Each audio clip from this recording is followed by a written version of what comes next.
Faith Matters. An interactive program brought to you by MTA International. Assalamu alaikum and welcome to Faith Matters, a program where you, our viewers, set the agenda by the questions you ask. And right from the outset, Jazakumullah, and thank you for the questions you've been sending in for today's program. But before we go to those, and for me to introduce the panel, just a reminder again of the email. It's faithmatters@mta.tv. That's faithmatters@mta.tv. And the fax number, for those of you wishing to use the fax, it's 44 for the UK, 208 687 8037. And with that, it's my absolute pleasure and delight to welcome a very esteemed panel to Faith Matters this evening. Assalamu alaikum, gentlemen. Welcome to Faith Matters.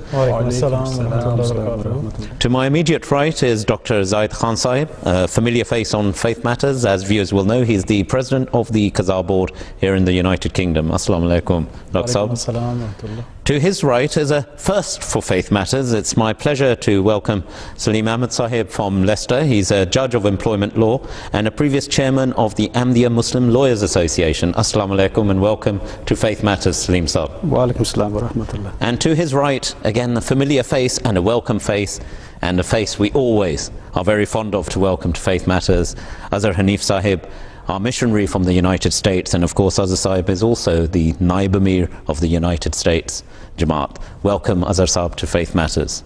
Assalamu alaikum. We're going to have a sort of world tour of questions as well on the subjects we've been raised, but we're sort of going to be quite focused in today's program on issues about blasphemy and the whole issue which surrounds around apostasy and such like within Islam. And we're going to start with the first question, which comes from Osama Khan Sahib from Bavaria in Germany. Jazakumullah, Osama Sahib, for your question.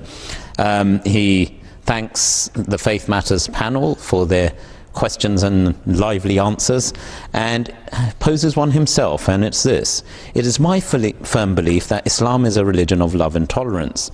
Despite of this fact, I've heard many times, especially from Arab Muslims, that if any Muslim converts to any other religion and leaves Islam, he or she is liable for the death penalty.